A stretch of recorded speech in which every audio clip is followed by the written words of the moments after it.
Hello, everybody. Welcome to Matt Connarton Unleashed, the television edition.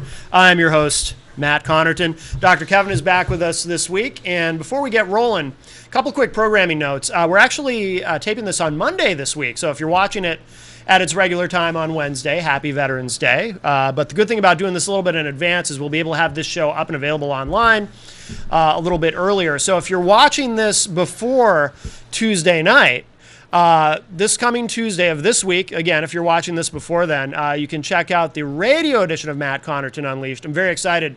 Daryl W. Perry is going to be joining me. He's the owner of FPP Radio, and he also is a frequent contributor on Free Talk Live, one of the syndicated shows that we carry on IPM Nation. And he's got a great new show. Well, it's relatively new. It's been around for a little bit, but Peace, Love, Liberty. But it's new to IPM Nation beginning on Wednesday of this week. Every Monday, Wednesday, and Friday at 4 p.m. Eastern, you can hear Peace, Love, Liberty on IPM Nation 1. And that will start Wednesday of this week. But Daryl's going to join me Tuesday night on the radio edition of Unleashed at 11 p.m. Eastern on IPM Nation 1. And really excited to talk to him. And, of course, we'll make the archive available. Try it again, Matt. I'm too excited. Try it again, I'm Matt. just too excited. Between that and you being here, I'm just too excited. So, and... by the way, Daryl W. Perry is also a presidential candidate. He is a libertarian running for president, and I would like to here and now publicly endorse him. And, of course, as with any endorsement that comes from me, is the hope and wish that it do the candidate more good than harm. Because I never really know, you know. Isn't somebody running as a libertarian for president kind of like a dog chasing a fire truck? It's amusing, but it's never going to happen. It's the principle of it. It gives people like me someone to vote for, Dr. Kevin. Ah, so you vote. I do, of course. Of course. Early and often. Early and often. Oh, I shouldn't have said that. Yeah, really. No, I vote once. I mean, that's what I meant to say. Oh, well, I don't know about that. You haven't seen me in a cemetery writing down names. Oh. Have you? No, I don't I've think seen so. you in a cemetery memorizing names, though. Yes. There's a difference. There is. You were not writing them down. Right. Instead of like, I see dead people, I say I remember dead people. Yes. Because I remember their names. That's right. So, and then dead people forget you. Well, they forget everyone. Maybe not. Well, it depends on how you look Hey, at I it. do mediumship. Well, Trust me, that's they true. don't forget everybody. Right. So I will challenge you. The first challenge has happened on Matt Connarton Unleashed. I challenge the fact that dead people forget everyone. All right. So. Speaking of programming notes, this coming Thursday, Thursday, day. we have Dr. Kevin and Matt Connarton doing a new show together. Can we hear a whoop? Whoop, whoop, whoop, whoop, whoop. I heard that. Oh, good. Hopefully the listening audience heard it as well. I assume. Called Intuitive Insights with Dr. Kevin. Yes. And you are going to be the... Well, I think you decided to call it Dr. Kevin and Matt. Yeah, well, as I said, with Dr. Kevin and Matt. You just said with Dr. Kevin. You didn't say with Dr. Kevin and Matt. Well, you're interviewing me. They're my intuitive insights. Or are you going to join me in giving intuitive insights? I have no intuition. Oh, you have intuition. That's why I make terrible decisions. No, you have great intuition. You don't listen to it, but you have Right. it. I mean, there's a, you know. Uh-huh. So this will be a new monthly series. We'll post a link for Google Hangouts on the day of the show. We'll make sure everyone has that. Yes, and people are going to be able to come. Now, what I want to know, because you and I are actually going to also be on the Norman Friends show, you're going to do a return as a guest host or as a... Oh, that's right, because Lori's not going to be here. Oh, yeah. Or is she? I don't know. I'm confused about that now. I'm not sure. But he did invite me on. Yeah, I'm not sure. So... Anyways, so you're going to have to pay attention later this afternoon because you're going to be watching this on Wednesday if you're watching it pre-taped on Manchester Access Television, which is not doing live tapings because it's honoring Veterans Day, which means all of the people that are in the studio, I think none of probably who are veterans, get the day off. Right? My dad's a veteran. I'm not a veteran. But he's not in the studio. No. No. Well, he could be. But Sometimes he hides. He blends in. He's Does very he? stealth. Is he? He was a Navy SEAL, so he has that training. Is his name Waldo? Nope. Oh, okay. I just wondered.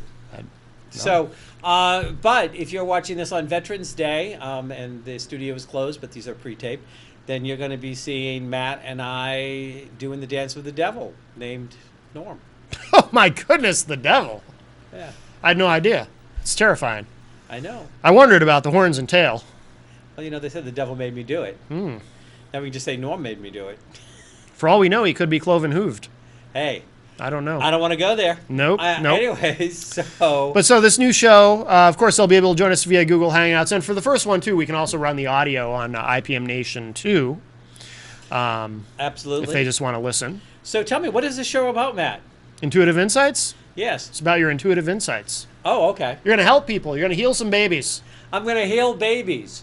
I don't know if you're literally going to heal babies, but if someone brings you a baby, I mean, you're a doctor. Can you heal it? Can I don't know. I mean, I might be better at making babies. Does that count? Nope. No. Okay. Not a bit. That's for a different show. That's for Unleashed After Dark. Oh, okay. That's right, ladies. I've never been invited to Unleashed After Dark. Yeah. Well. So, Intuitive Insights with Dr. Kevin and Matt are going to be, we're really going to be talking about stuff. One of the things that I find abhorring is how complicated and how oversimplified people make spirituality today. And it's not an either or, it's an and in both. They basically, we get out things like, the law of attraction and all of this stuff. And you're almost led to believe that if you just go, for 28 days and think the same thought and it's all positive, then your life will change. And if it doesn't, well, then, you're a dork. Instead of, there might be a little more to it than that. There might be some act of responsibility one needs to take. Right, yeah, you can't just hang out and wish for stuff. Yeah, there are some actions, there are some reactions. I've always had issues for years. In January, I go into my 26th year of my spiritual coaching and counseling practice. And 10 years before that was when I first started working as a professional psychic. 12, actually, because I spent 12 years in the corporate world. And that, you still have a nice sized group of people that are out there looking for the lazy man's way to everything. Whatever it is. Sure. Food stamps for the soul. Right. Welfare for the well-being. Right. They don't want to have to do the work. They don't want to have to take responsibility. They don't want to change actions. They don't want to have any kind of epiphanies. They don't want to have an understanding. And for years, I've had issues with these people that come out with, they used to be called snake oil salesmen. I'm going to sell you this. It's going to do miraculous things for you, Matt. It's going to make you grow hair. It's going to get rid of your whooping cough. Too much hair already. It's going to, I don't have whooping cough. It's going to do everything. And I always say, these miracle products, and we still have them today, and it's lazy people wanting to be lazy, that don't want to take responsibility, that maybe my diabetes is out of control because I eat crap all day long. Right. Maybe if I, instead of did this, I did this, I might not have much of an issue with my diabetes. Yeah. I want the miracle pill. Do you think something like The Secret, of course, very, very famous and popular book and movie, do you think that did more harm than good? I do. Yeah. I think that it did more harm than good. It gave people who had been cut away from traditional religions that they had decided had let them down, truth, because they had let them down. And then they started looking for some kind of spiritual new age kind of solution for it, but they still didn't want to do the work. They didn't want to do the responsibility. They didn't want to say, hey, maybe I need to make different choices. Maybe I need to look at what my part in the play is. Which is why I always kind of looked at What the Bleep as a better spiritual movie than The Secret. That I haven't seen. Oh, you need to see What the Bleep. Yeah, I've heard you talk about it, but I've not yet seen it. Yeah, you, Jen, and I will have to do a popcorn night with What's the Bleep. Yep. All right. Make a big batch of popcorn, put a little like ganji popcorn. butter on it. Butter on it, salt. Ganji butter's fine. I didn't say that. No, I didn't hear it. I didn't say it. No. And there's no recording of it. No. No. No one, except the Malaysians. The Malaysians, okay. I'm huge in Malaysia, but that's because the people are very small. Oh, so it just looks huge because they're small? Well, I wouldn't put it quite that way. Yes, you could. I'm Irish. What are you going to do? I don't know. Bake you a potato? I like potatoes. Serve you a Guinness? Sure. Give you a Blarney Stone to kiss? Go well with popcorn. Nah, forget the Blarney Stone. No, I won't. No, I'm not going to kiss anything. You're not going to kiss anything? No. So happy Veterans Day, everybody. Happy Veterans Day. So let's. I mean, we can talk about Veterans Day in a minute if you want to do a Veterans Day show, because there are veterans of all sorts of different things. But anyway, so on this show on Intuitive Insights with Dr. Kevin and Matt, which yes, I was the one that suggested adding Matt to it. Yes. You know, what we're going to do is we're going to put this first one out. People can ask questions. We're going to cover one topic. And this first topic is just going to be a general topic, a general spirituality topic. Then we'll go over a series of topics which people are interested in. They would like to find out how they apply in their life. Mm-hmm. As you know, I've been called the most practical, pragmatic, spiritual person you'll ever meet. So I'm all about application. If it doesn't make your life better today, why bother? Mm-hmm. If I go to one of these holistic expos or these shows and I sit across from somebody and they have these stunning realizations that really my soul originally came from Venus and it was spawned there and then it evolved into the earth. But I'm like, okay, well, so what does that tell me about today? It's impressive sounding, that's for sure. So what you're doing is... How many people can say that? You know, well, probably how many ever people got readings from that person that day. Right. You know, I mean, like, I'm sorry. I got to poke fun. And you know what? Is that what that song Venus by Bananarama's about? I don't know. Having a soul from Venus? I don't know. Remember Bananarama? No, I don't remember Bananarama. Okay, never mind. I remember the song Venus by, who was it? There was a song named Venus. That was a 1950 song. Oh, okay. But I don't remember. I don't remember that. Yeah, well, you know, it was before my time. But there was Frankie Valli, I think. Okay, yes. I know who that is. Of course, because you would remember Oh, What a Night. Oh, what a night. Yes. Late December back in 63. Oh, listen to you singing. Hey. Showing off your chops. Oh, baby. I'm always showing off something. So we're going to do this. And then once a month, people that want to participate can sign up for it. And they get to ask questions. But if people don't want to ask questions and be part of it, then they can still get it afterwards as a replay. Mm-hmm. And there'll be a little minor sticker tag because obviously you and I need to get compensated for our time. Yes. Absolutely. You know, I find it very amazing because, you know, people talk to me as a spiritual coach and counselor and somebody that, you know, I've written... Actually, I think I have almost 20 books out on the marketplace. You have 20 books? I think it's close. Really? I didn't know that.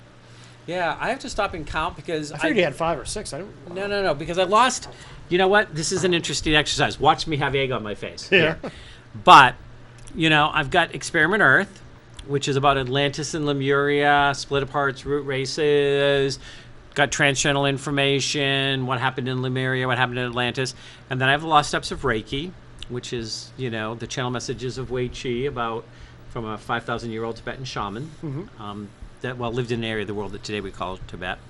Then I have Combing the Mirror, and then I have the first ADD book, Managing the Gift: Alternative Approaches for Attention Deficit Disorder, and then I have the second ADD book, which is Managing the Gift of Your ADD/ADHD Child.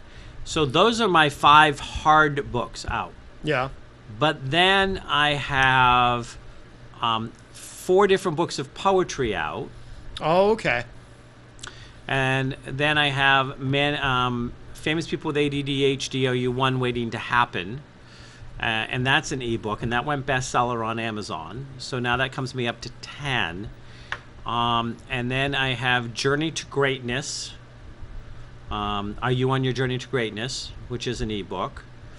Then I have Evolution, Revolution, Solution for the 21st Century, ADD.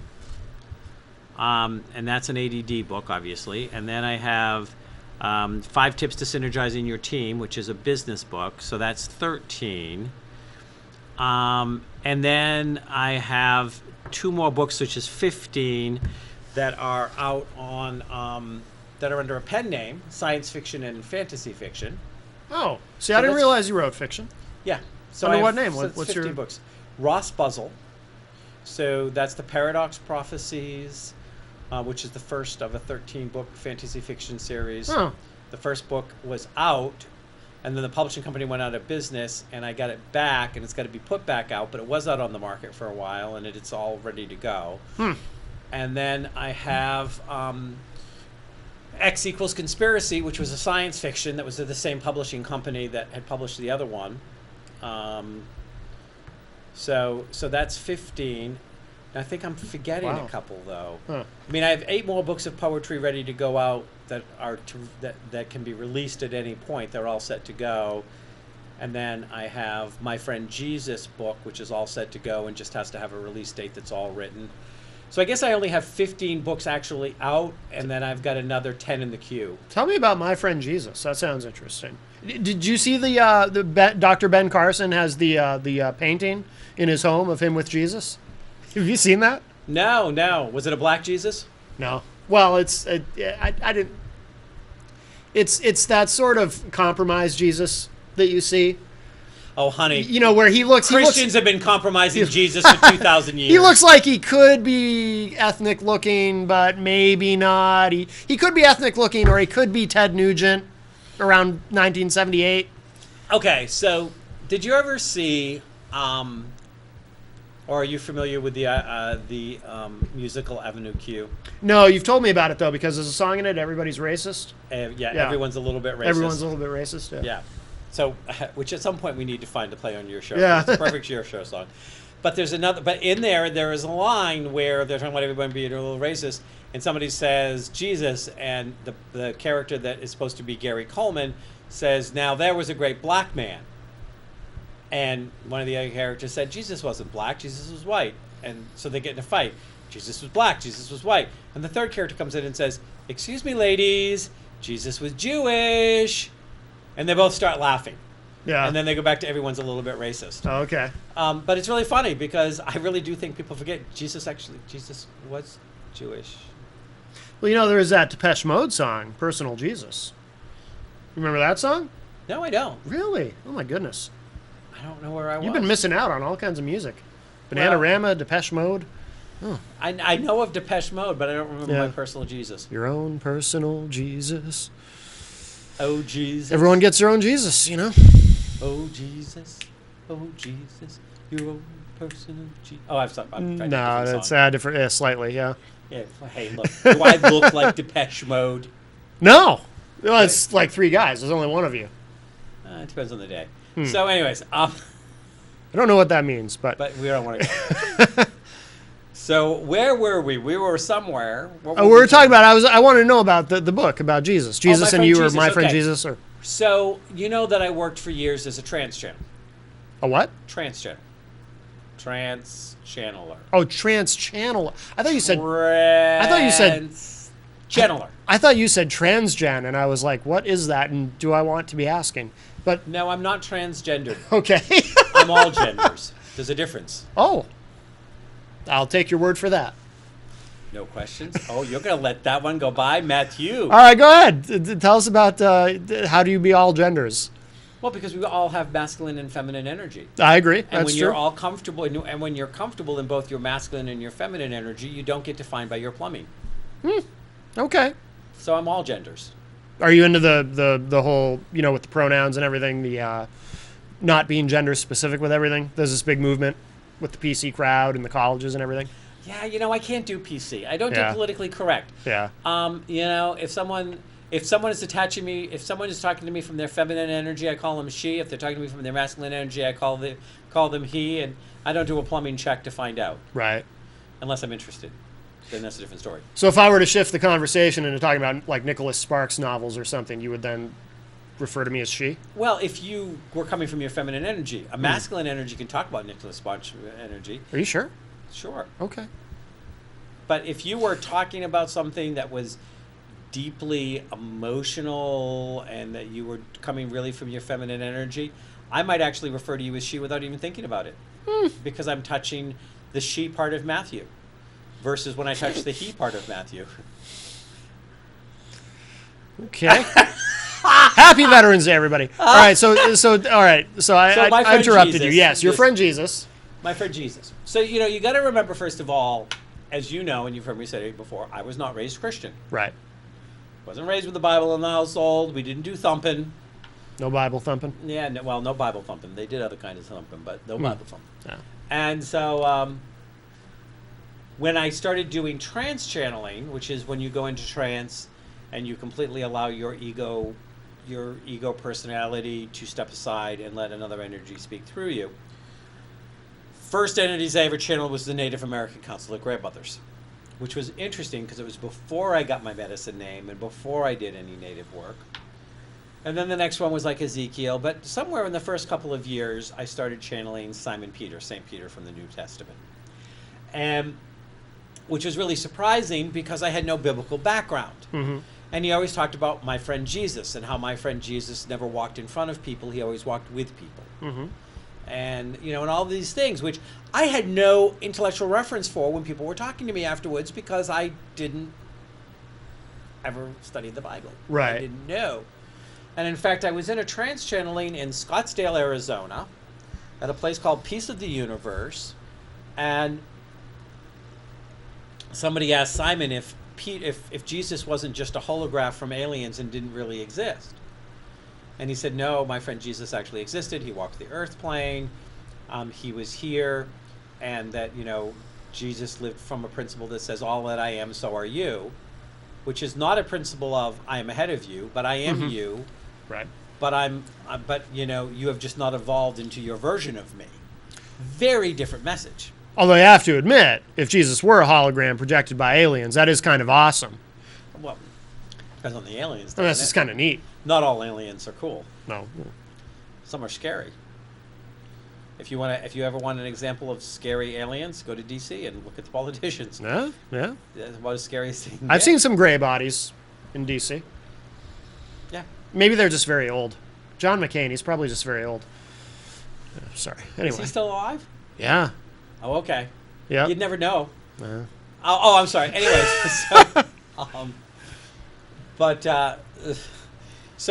so Simon did a lot of channeling about his time with Jesus and Jesus's time. He did channeling about Mary Magdalene. He said stuff about Judas, things like this. And then at one point, he made a request to Tommy, who was my partner at the time, that he wanted to do a more accurate translation of the two books of Peter. Mm-hmm. So actually, he agreed to have me trans-channel him, and we went through, and Tommy read 2 or 3 verses from the book of Peter, and Simon did an adjustment of what he actually said versus what was recorded. And went through the whole 2 books of Peter. And so we had that on audio tape. We had it on 6 hours of audio tape. wow. Of just nothing but Simon channeling and all this stuff. And then we got it transcribed into a book called My Friend Jesus, which is all set to go, but it's just never been released. It's a timing thing. How do you feel after something like that? Are you exhausted after that? Well, I was pretty exhausted. I mean, it depends. You know, the first time I channel, because at the end of it, I was channeling like 20 to 21 entities at a time. Mm-hmm. I mean, you know, that I would channel. And so what would happen is, in an evening of trance channeling, I would do 3, 5, sometimes 7 different entities. Well, each time one went in and one went out, it was a wear and tear on my body. Really? Because they had to match, my vibration had to match their vibration for them to come in and speak. So think about having electromagnetic currents that are either in harmony or in conflict. So you feel that. You physically feel that. So I can feel that. Once an entity is channeled 2 or 3 times, they can come in pretty seamlessly, but it still takes some of my energy. Yeah. Now, a couple of the things that Simon said, which always stood out to me, because when I trans-channel, I don't remember it when I'm saying it, but I can hear it afterwards or be told about it, was that in the book of Peter, it says, fear God. And what Simon said was, do not make fear your God. Now, how different is that? That's very different. Yes. Yeah. And so, you know, it's these things where when the power that controls the words wants to have power over you, they translate the words to support their power base. And, you know, and I think to a certain degree this happened in The Secret as well. Okay. You know. Aren't they all suing each other, or did they all sue each other after that movie came out? Yeah, they were all at each other's throats. They were going to do another Secret, and then there was lawsuits and this and that and all this stuff. And again, the thing is, what you put out to the universe can come back to you, but you need to put it out in fullness, which means you can't just say it and not mean it. You have to understand why you think or feel something differently. Right. You have to be able to shift. You have to be able to learn. You have to be able to understand. You have to be able to grow from it. Well, and as you said earlier, too, you have to take action. And you have to take action. I've always said to people when discussing this, whatever you want to call it, the secret law of attraction, whatever, whether you literally sort of metaphysically believe in putting out energy and getting back energy and all that, even if you don't believe in that part of it, I think that it still works in the sense that, whether you want to buy that part or not, I think if you are positive, if you behave in a positive manner, if you try to do positive things in the world and try to be positive with other people and influence them positively, that comes back to you anyway, because positive people will be drawn to you naturally and good things will happen. And I think that's just kind of how life works. So I think whether you fully accept or reject, if you're a skeptic and you don't, maybe it's all just too, what's the term I heard you use? Woo-woo. That's it. Too woo-woo. Maybe it's all just too woo-woo for you. Woo-woo. It still works because there are fundamental principles underneath all of that, like I said, it's just kind of how life works anyway. And of course, anyone who's extremely negative knows if you're a negative person, then you end up surrounded by a bunch of a-holes who are also negative, and so it works the inverse of it too. You can be very self-destructive with it. You can end up with inverse hemorrhoids. That sounds horrifying. Well, yeah. To be quite honest. So, well, it was just a description of what you were talking about. Sure, yes. I don't want that. me, away with words. Yes. So think about it like this way, Matthew. Yes, I'm one of the few people that gets away with calling him Matthew. Anybody, it's my name. Anybody can call me Matthew. I know, but everybody calls you Matt. You're Matt. To me, you're Matthew. Okay. Matthew. God bless you. Matthew. God bless you. Sounds ethnic when you say it that way. Matthew. Yes. I know, and you're not French. No, I'm actually a Pacific Islander. What Pacific Island are you from? So we moved around a lot, all of them. Yeah. Really? Yes, I don't know why it's so hard to believe. You don't have any look or energy of somebody that is what percentage of Pacific Island are you? It's like 92 or something. I have that Michael Jackson skin disease. I'm losing all my melanin. That's why I look so pale. Oh, happy Veterans Day, everyone! I have a segment on my radio show, which is every Thursday at 6 p.m. on Eastern Standard Time at Home Times Radio. That I call "What a Load of Crap" with Dr. Kevin. Yes. Yes. I'm wondering if there's some of that's oozing over my sandals as we speak. I can't speak to that. I don't know. Anyways, you've never said to me that you're a Pacific Islander before. I just, this is my coming out. My ethnicity. I don't want to be discriminated against, I want the world to know. See, I know that song. To let it show. Anyway, so what were we talking about? So my friend Jesus. So yes, that's what it's about.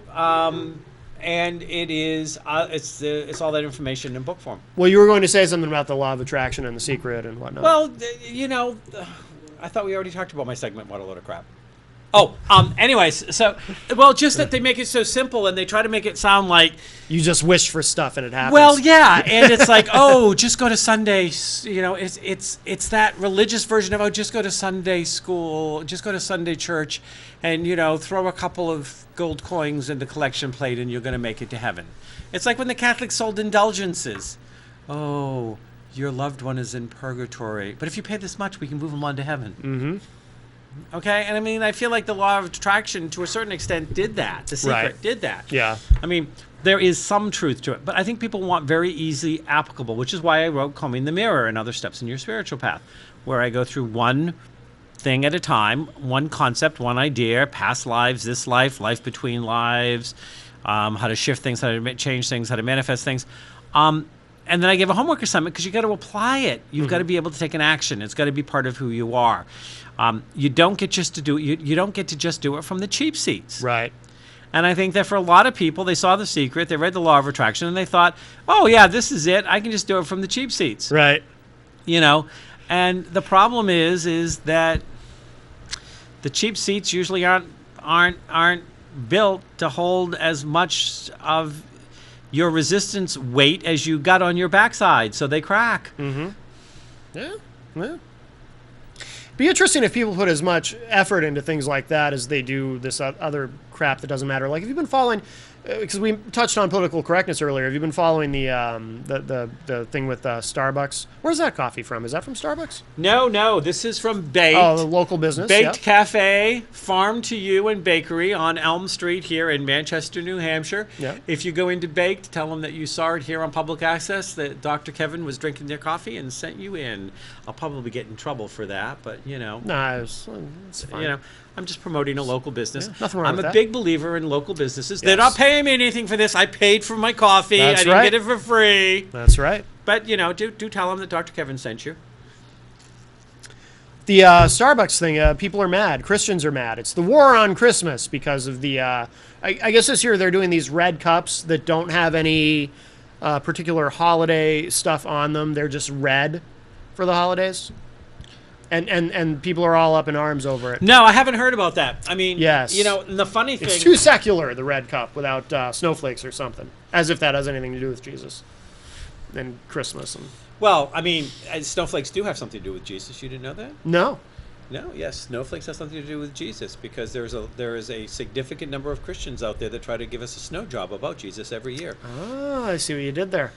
And I say that because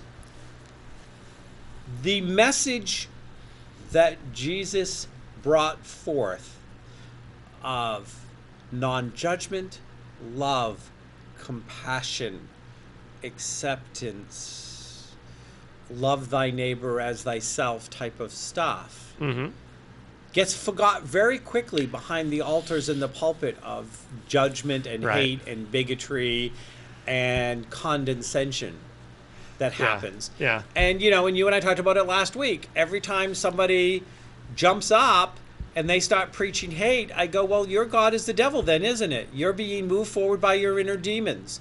And my God of love ain't got nothing to do with you. So go away. Because the minute you come to me and you start preaching how your God doesn't approve of whatever I'm doing in my life, I know that you're not coming from a God of love. I know you're coming from a God of hate and judgment. And I'm not interested in that God, and you can keep that God to yourself. And if that God makes you happy... So here's a fascinating thing. Yeah. So recently on Facebook, there was a post. And if anybody of you want to follow me on Facebook, my Dr. Kevin, MYDRKEVIN, my Dr. Kevin. You can find me on Pinterest, Instagram, Tumblr, Facebook fan page, all of that. Website, mydrkevin.com. And I'm very active on social media. Oh, yeah, absolutely. I do Periscopes and stuff like that. Actually, I should do a Periscope live right now while we're on air. But except they can't tune in. But next time I'm on your show live, yes, I'll Periscope while I'm on there. There you go. We'll double team it. All right. So, anyways, but somebody that is a friend of mine who is a recovering Mormon, and she posted this beautiful thing by Mahatma Gandhi about happiness is basically, I'm going to paraphrase it, but happiness is when word, thought, and action are all in harmony. And she still has family members and stuff like that are very much indoctrinated in the Mormon, who just came out and talked about how the fact that if a child had gay parents, that the church would have to decide whether they were acceptable to be accepted into the church or not. Yeah. Okay. Yeah. Make me gag. Judgment to the nth degree. Okay. Somebody needs to take a compassion stick and stick it where the sun doesn't shine.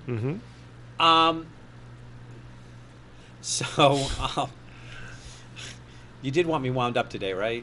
You didn't tell me to take my comm pills. No. Okay, We like controversy. So anyways, but in this, the first one was by this person. I can't remember her name. Linda, I think it was Linda something.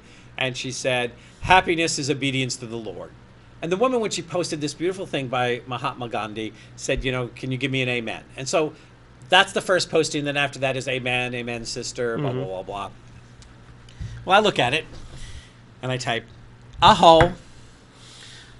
I know that God wants me to be happy and joyful and loving and compassionate, to never judge, to never hate, to never condescend to other people. So being obedient to this God is a no-brainer, and I'm sure that Linda so-and-so would agree with me. Yeah. Did she respond? No, she didn't respond, but the woman that did the original post told me they were happy dancing. Yeah. At my response.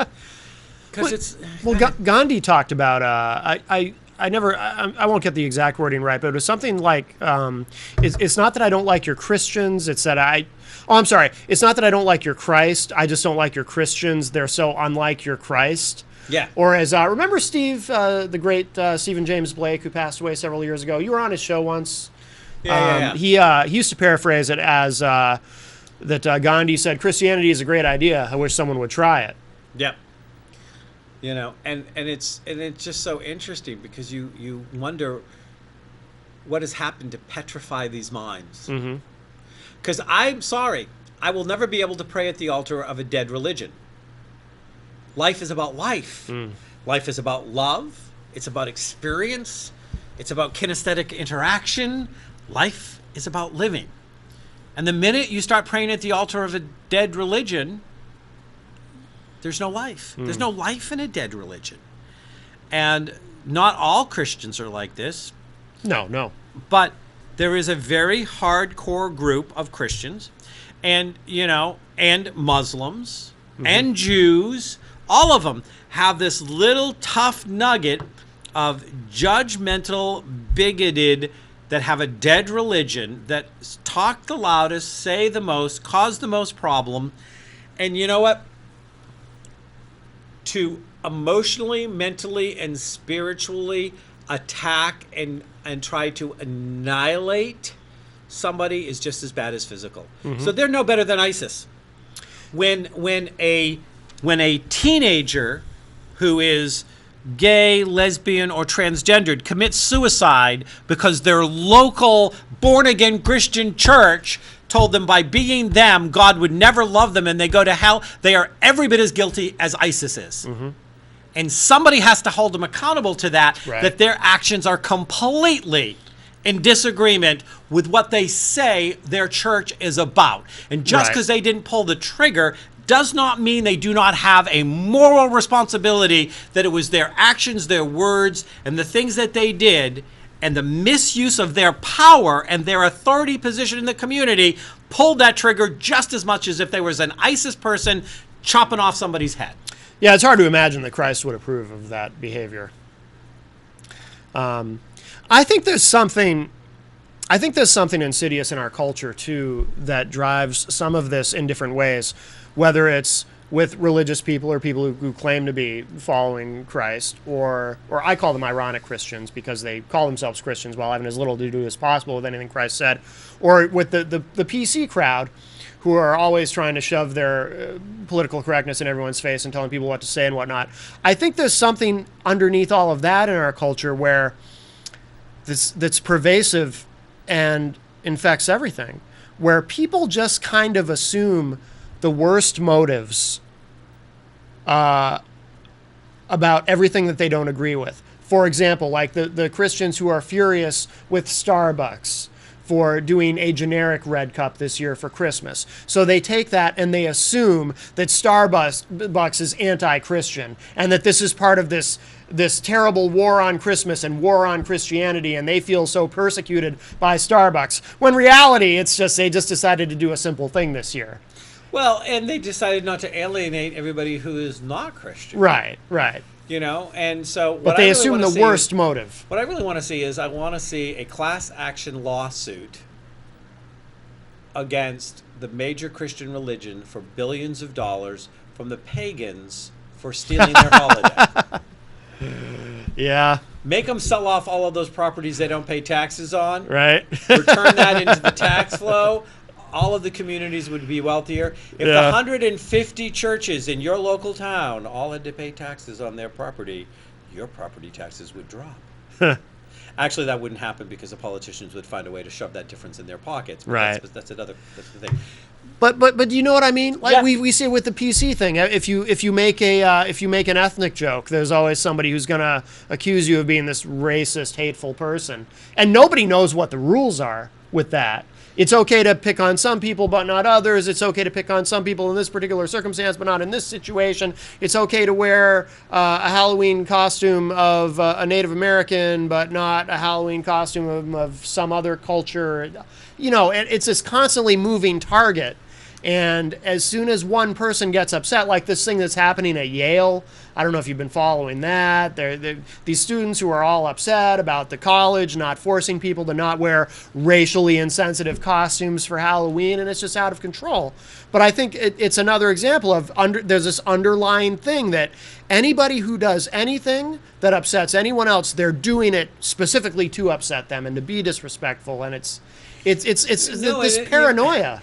And it's assigning a whole lot more conscious awareness, self-awareness, and intelligent thought than we know is going on into any of this. Right, yeah. You know, I don't know. I don't do politically correct. I don't believe in politically correct. I think that PC is BS. Mm-hmm. Interchangeable. Do you think we're too sensitive? I mean, in some ways, I think we're not sensitive enough in our culture, but I think there's sort of a childification of our society. I think we have too many people that we're trying to find an excuse to pay money to, that somebody along the way they're related to wants them to get a paycheck, and so they can get paid tens and hundreds of thousands of dollars to yell about politically correct, because if they weren't yelling about that, they'd be useless. Mm-hmm. Yeah, professional complainers. Yep.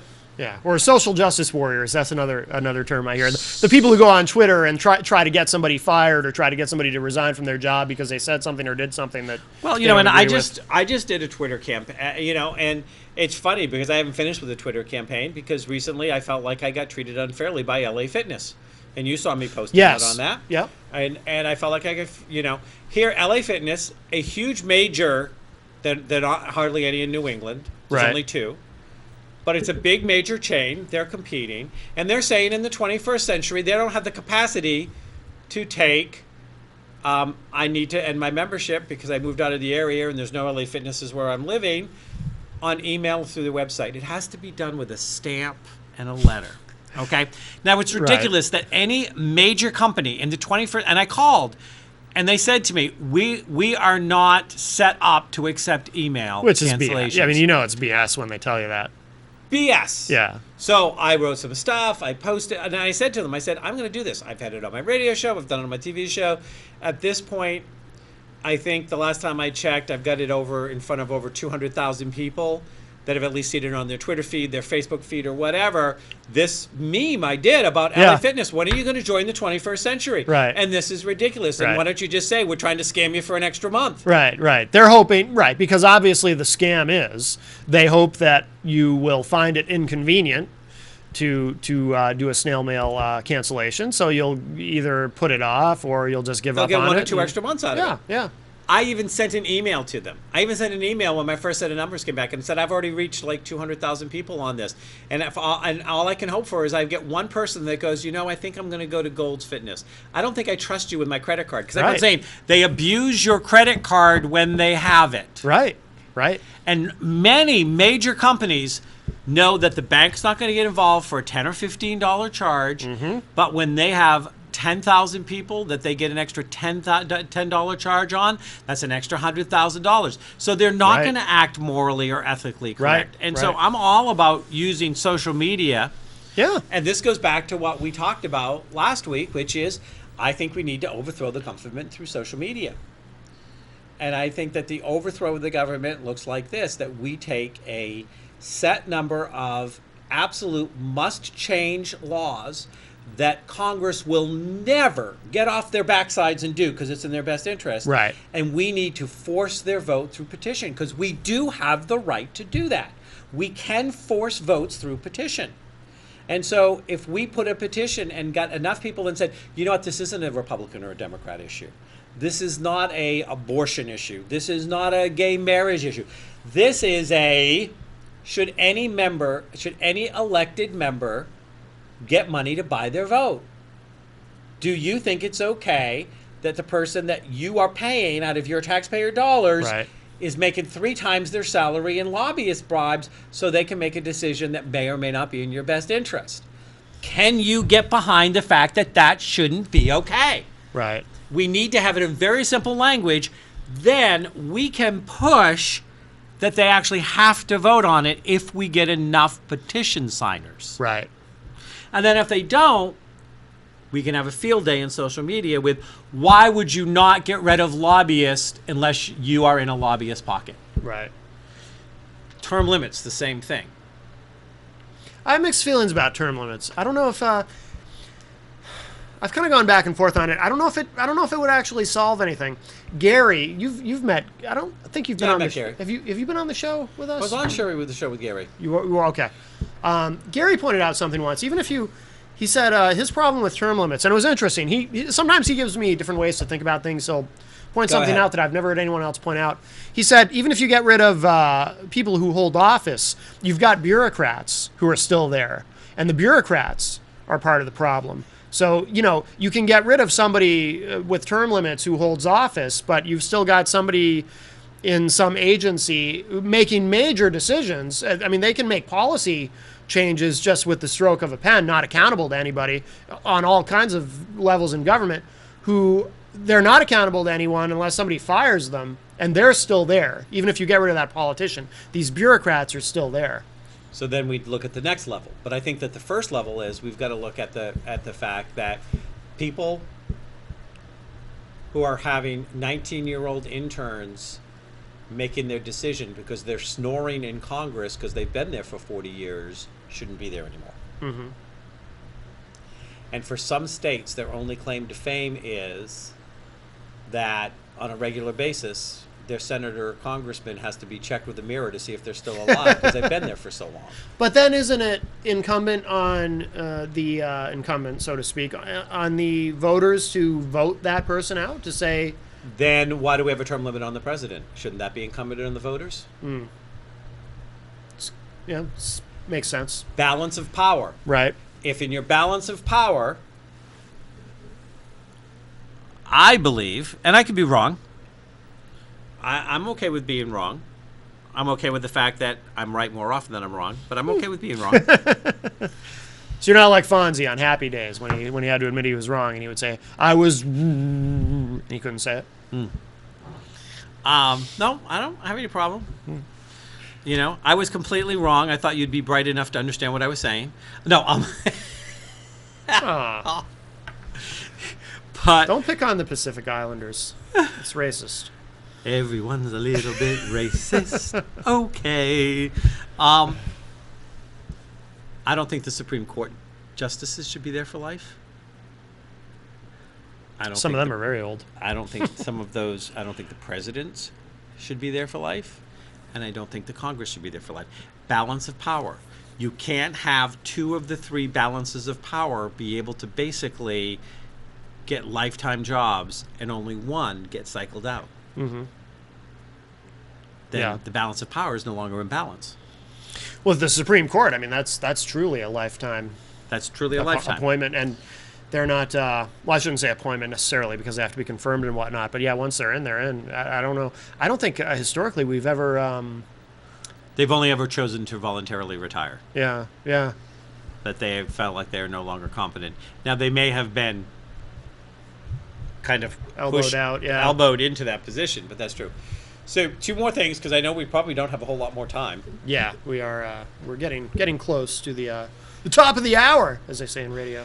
So the first thing is, and you can say it again on Norm's show, where, if people want an invitation to our Google Hangout, should they go? Should they get that invitation? Where do they need to connect or whatever? We'll put the link on, of course, your Facebook page. Yes. We'll tweet it out via IPM Nation, and you will too, of course, I'm sure. I'm gonna, as soon as I have that link, I will tweet it and I'll promote it, and it will go through all my social media blah blahs. And we'll put it right on the homepage of IPM Nation and our Facebook. We're going to put it everywhere. Okay. We're going to make sure y'all see it. Okay. But if for some reason you're out there and you didn't see it, you can go to ipmnation.com, and there'll be a button for it? We'll have it there. Absolutely. Okay. Absolutely. So, and you all know that website because it's on your screen. Now, what do you think about this thing with Ben Carson in West Point? I think he's a liar. It's not an isolated thing, him being caught, being a little careless with the truth, shall we say. So the question is, does that make him ideal for Washington, or should we hold him to a higher standard than all the other politicians? I'll be honest with you. I don't get the appeal of Ben Carson to begin with. He's doing great in the polls. He seems to be relatively Teflon in that nothing's really kind of stuck to him. But I don't get it. I mean, I don't see a president when I mean, he kind of mumbles and he's not terribly articulate. I met Ben Carson, Dr. Carson, very nice man in person, seems genuine.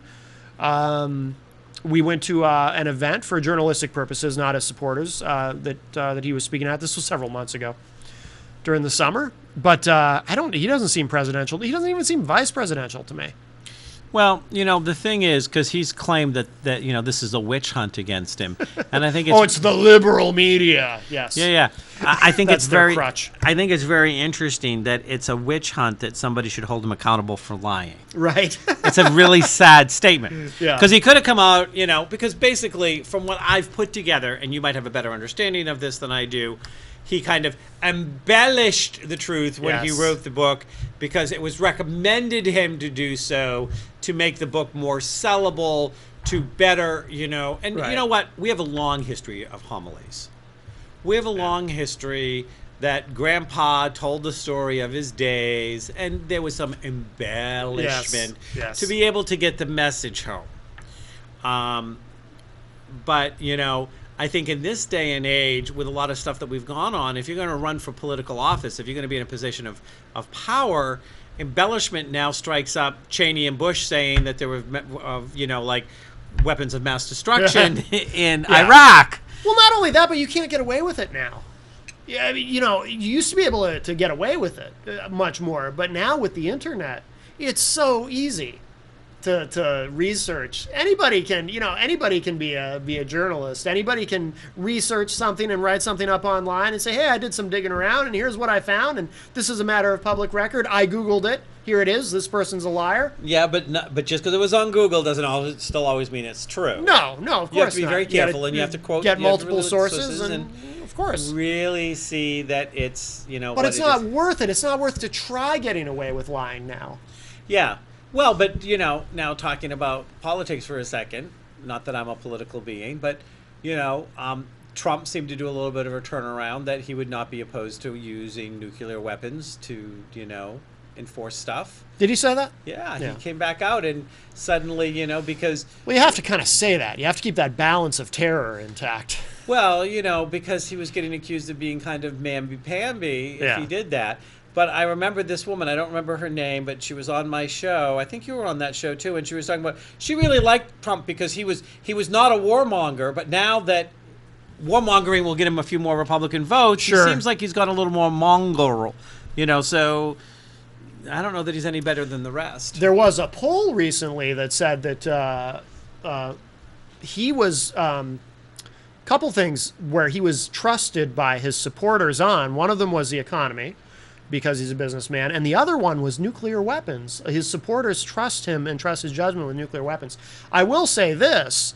There's sort of this weirdly comforting thing that happens when he says he thinks he would get along really well with Vladimir Putin, as opposed to, in the very same debate, Carly Fiorina was saying, I wouldn't talk to Putin, I would rebuild our missile bases in Europe, I would do this and do that. She sounds like she's ready to start launching missiles.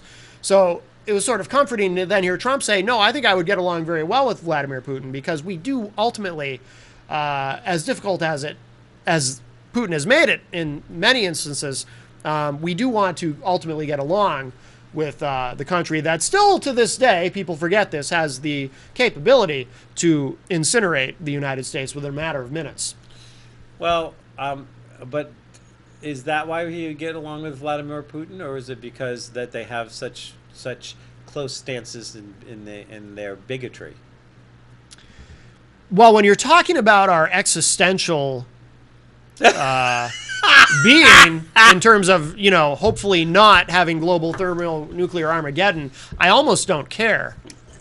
I just want them. The reasons they might get along really don't matter to me. Two peas in a pod. I just want to not blow up. They can share a cigar and be sexist and all of that stuff, and it's okay. As long as we're not vaporized, yeah. Ultimately, Matthew. I'm a pragmatist, Dr. Kevin. Matthew. I'd prefer that not be the case, but if them hanging out together and having cigars and saying stupid knuckle dragging things keeps us safe, I'm all for it, baby. Matthew, I only have one word for you. We've gotten this far without blowing up. I want to keep that streak going. I only have one word for you, Matthew. Go ahead. Marshmallows.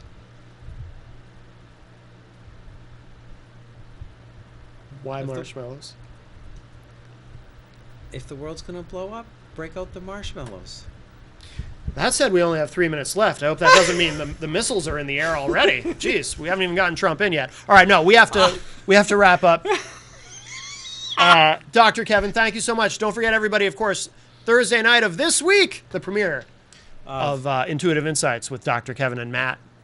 And you can look for that. We'll put the link out for Google Hangouts, and we'll stream the first one on IPM Nation 1 as well. And I'll be on with you, of course, Thursday, just before that, for Thirst Quenching Thursday. Yes, at 6 p.m. Come to ohmtimes.com/IOM and at 6 p.m. Eastern Standard Time. And Matthew and I will be continuing in our conversations there and starting new ones. And you can get that through IPM Nation, too, as well. And you can get it through IPM Nation as well. All right. And, of course, we'll be back later with Norm. And, again, if you're watching this on Wednesday in the usual slot, happy Veterans Day, everybody. And we'll give a little salute there. There you go. Dr. Kevin, thank you so much. And I want it to be known, I'm very respectful of veterans, and I think that's crappy the way that we treat veterans. Absolutely. I don't have to agree with war to know that we treat veterans crappy. Absolutely. Absolutely. All right. And on that note, thanks, everybody, and we will talk at you later.